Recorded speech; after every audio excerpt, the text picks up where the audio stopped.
इसी प्रकार अन्य प्रसंगों को श्रवण करने के लिए महाराज श्री के एकमात्र अधिकृत ऑफिशियल यूट्यूब चैनल को सब्सक्राइब करके बेल आइकन को अवश्य दबा दें।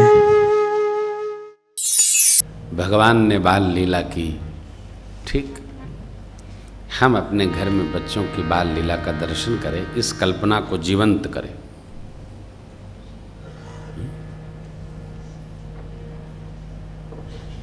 बच्चों की लीलाएं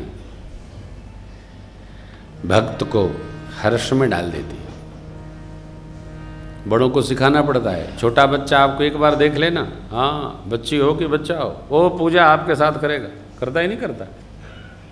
आप टुनटुनाएंगे गरुड़ जी को तो टुनटुनाए गरुड़ जी को, आचमन करेंगे जैसा वो आचमन करेगा, धूप दिखाएंगे धूप दिखाएगा, आरती करेंगे आप आरती करेगा, वो ले लो ले लो ले लो ऐसा करेगा। देख के करता है। बच्चे देख देख के सीख जाते हैं। हमको अपने जीवन से, यही कथा का सार है, बाकी सब बेकार है। अपने जीवन से भक्त को 4 लोगों को भगत बना देना चाहिए। हाँ, संख्या तभी तो बढ़ेगी, रोने से बढ़ेगी। कोई भगत नहीं बनना चाहता। अरे बनाना कौन चाहता? सब भगत बनना चाहते हैं। सबके अंदर भगवान है, सब में भगवान है।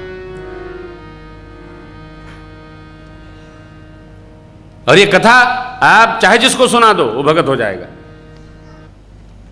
मैं कल कह रहा था बच्चों से बैठे घर पर, चाहे जिसको सुना दो, पत्थर को सुनाओ वो भी भगवान जैसा हो जाएगा। कथा सुना दो बस। हमारे जितने साथी हैं सब कोई भजन करते नहीं थे, कथा सुन सुनकर सब भगत हो गए हो जाए। कथा ये साक्षात भगवान का स्वरूप है। जीवन मुक्त महामुनि जेवु हरिगुण सुनाई निरंतर तेवु। कथा भगवान का साक्षात स्वरूप है। भगवान ने अपना स्वरूप यही मह रघुपति नाम उदारा अति पावन पुराण श्रुति सारा। साक्षात भगवान का स्वरूप है कथा। यही मह आदि मध्य अवसाना प्रभु प्रतिपाद्य राम भगवाना। इस कथा में साक्षात भगवान विराजमान है। इस श्रीमद् भागवत में भगवान का सत्य स्वरूप विराजमान है। उन्होंने जाते जाते उद्धव जी से कहा, उद्धव जी मैं जा रहा हूं लेकिन मेरा मूल तत्व सार भागवत जी में मैं छोड़ के जा रहा हूं। जो सुने हर्ष प्राप्त हो। तो भगवान के तत्व को समझने के लिए भगवान की कथा, और भगवान की कथा सुना दिया। आप कथा बैठो, बुला बुला। जो कथा में रम जाएगा, जम जाएगा, सुन लेगा, उसका जन्म धन्य हो जाएगा। ये मानव जीवन यूं नहीं, बहुत कृपा से, बहुत कृपा से। बच्चे थोड़े बड़े हुए, भैया लोग, तो चूड़ाकरण का समय आया। ब्राह्मण देवता गुरुदेव भगवान के सन्निधि में आए और फिर चूड़ाकरण संस्कार संपन्न हुआ। ब्राह्मण देवताओं को दक्षिणा दी गई है, आदर हुआ, मान हुआ, चूड़ाकरण हो गया। बालक बाहर खेलने जाने लगे। माँ बार बार समझाती है, लाला घर के बाहर नहीं जाते, ऐसा हो जाएगा, नज़र लग जाएगी, चोट लग जाएगी। बच्चे कहाँ मानते? बच्चों को आपने तैयार कर दिया, देखिए ना 2 मिनट लगा बाहर हो गए। एक आदमी घेरने वाला चाहिए। बच्चे घर में नहीं रुकते, बच्चों का कदम बाहर ही जाता है। क्यों? उनको लगता है देखे दुनिया कितनी लंबी है। बच्चे बाहर ही घूमते। थोड़ा आपने छूट दिया कि बच्चे बाहर गए। यहां भी राघव सरकार खेलने जाने की जिद करने लगे तो माँ ने मेरे समझाया, मन क्रम वचन अगोचर जो दशरथ अजिर विचरे प्रभु सोई। मन वचन कर्म से जिसको जाना नहीं जा सकता। कल हम लोग स्मरण कर रहे थे, देखिए मन को कहते हैं विशेष इंद्रिय। आप में से कोई विचार करे, मन है कहाँ? मन कहाँ रहता है शरीर में? कहने की बात है। आचार्य श्री कह रहे हैं मन यहाँ रहता है, हम कह रहे हैं मन घुटने में रहता है, तो गलत हो जाएगा। केवल 5 कोश से हम कह रहे हैं कि मन यहाँ है। मनोमय कोश यहाँ है, अन्नमय कोश यहाँ है, विज्ञानमय कोश यहाँ है। वस्तुतः मन एक ऐसी आफत का नाम है कि पता ही नहीं है कि कहाँ रहता है। और आप देखिए, करते हैं कथावाचक हो तो, श्रोता हो तो, आयोजक हो तो, भोजन देने वाला हो कि लेने वाला हो, खाने वाला, खिलाने वाला, बनाने वाला, सब करते हैं मन वाली, कहते हैं मेरी आत्मा की आवाज है। जैसे आज आप कथा में कृपा किए, अब कल आप कृपा नहीं किए तो आप पूछने पर क्या कहेंगे? आज मन नहीं था। क्या मन ने टेलीफोन किया था आपको? मन ने बाहर निकल के आपको रोका था? नहीं।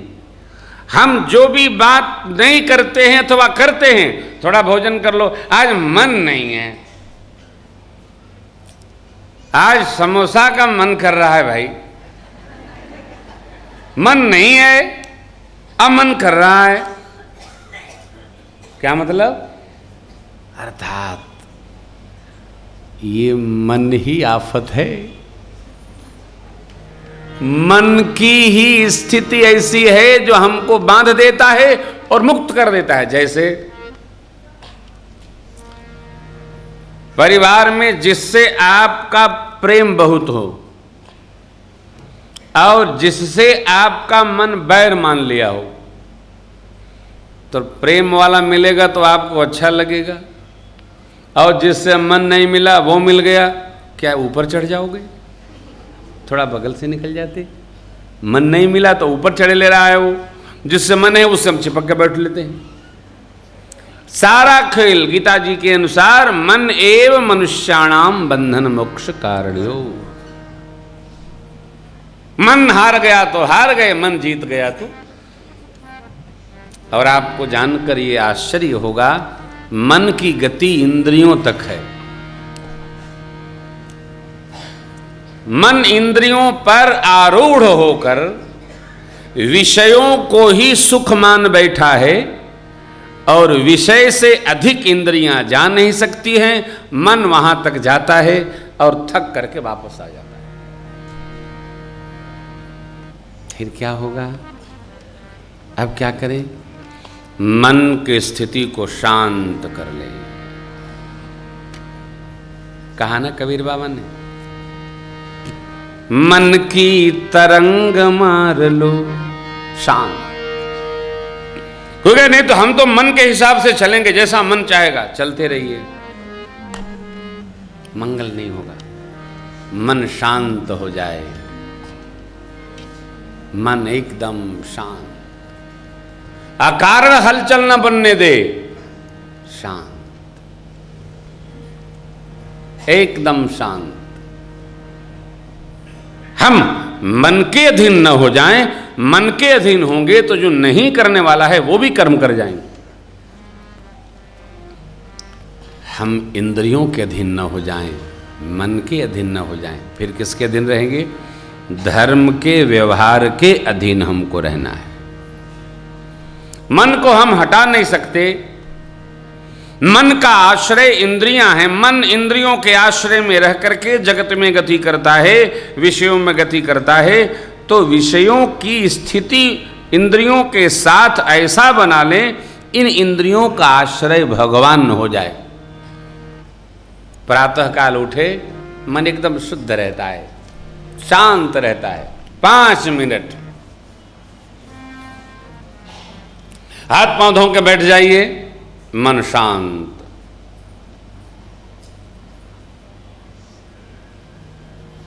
पांच मिनट मन कुछ बोलेगा, उसको सद्विचार में ले आया जाए, सद्विचार में। और एक बात बिल्कुल पते की, 5-6 के बाद कोई सोता नहीं है। जो सोता है वो प्रमाद में रहता है।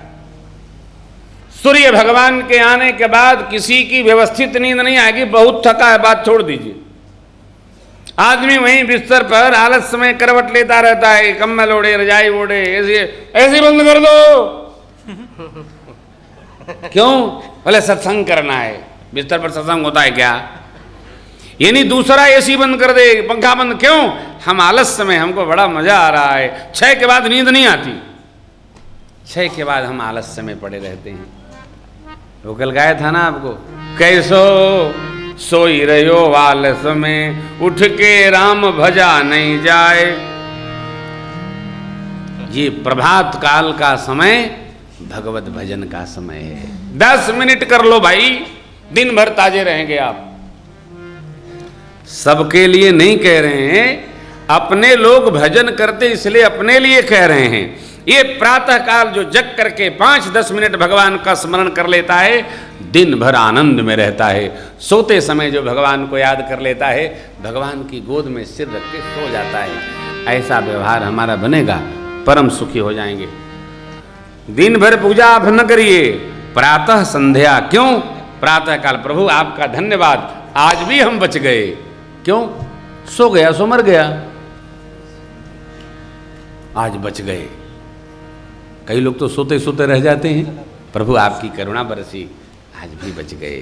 सायंकाल प्रभु दिन भर हमने आपकी कृपा से सेवा की, अब आपके गोद में आ रहे हैं। अय जित घूमू तित परिक्रमा, जित लेटू तित दंडवती। यही भक्ति का भाव है। अलग से कुछ नहीं करना जी, अलग से कर्म नहीं बनाना, ये करना है तो पूजा है, ये करना है तो भजन है, नहीं। हमारे व्यवहार में ही भजन है, हमारे व्यवहार में पूजा। भोजन की थाल आई, अन्न देवता को प्रणाम करिए। भगवान अन्नमय हैं, प्रभु आप पाइए, हम भी प्रसाद पालें। सहजता से पाते जाइए, आनंद पूर्वक। ताली को भोजन के बाद फिर प्रणाम कर लीजिए। हे ठाकुर, आपने कृपा की, आप अनुभव करेंगे 24 घंटा भगवत रस में ही आप रहेंगे, इधर उधर चित्त जाएगा ही नहीं। हर व्यवहार भगवान की सेवा हो जाए तो अलग से पूजा नहीं करनी पड़ेगी, यही पूजा है। सतपथ छूट न जाए ऐसा हम कर्म करें। इंद्रियों का आश्रय लेकर जगत में सुख चाहता है। इन इंद्रियों को जब हम भगवान की ओर उन्मुख कर लेंगे तो मन कहाँ जाएगा? भगवान तक। एक कोई गीत है बहुत पुराना, दिल्ली में माताएं गाती थी, ढोलकी बजाती थी, एक माई ऐसे ऊपर उस पर डंडा मारती थी। कृष्ण गोविंद गोपाल गाते चलो, मन को विषयों के विष से हटाते चलो। देखना इंद्रियों के न घोड़े भगे, हर घड़ी इन पर संयम के कोड़े लगे।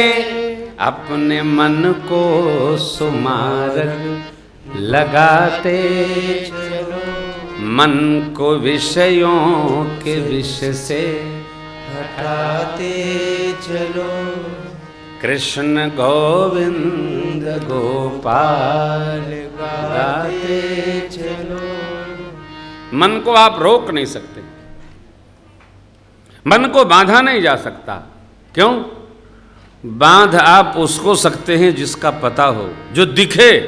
आंख बांध सकते हैं, कान बंद कर सकते हैं, मुंह बंद कर सकते हैं, जीभ में रबड़ बैंड लगा सकते हैं, हाथ को चाहे जहां आप कर लीजिए। मन को कैसे बांधेंगे साहब? मन हमने देखा नहीं है। मन बधेगा? नहीं बधेगा। उपाय क्या है सरकार? इंद्रियों के सहारे चलता है तो इंद्रियां भगवान की ओर, तो मन कहां जाएगा? भगवान की। सीधा सरल उपाय, सुच्चा उपाय। हर न फिटकरी रंग चोखा। इंद्रियों के आश्रय लेकर मन विषयों में गति करता है। अब इन इंद्रियों को भगवान की ओर मुड़ा दीजिए, देखिए चकाचक हो जाएगा, माम बन जाएगा।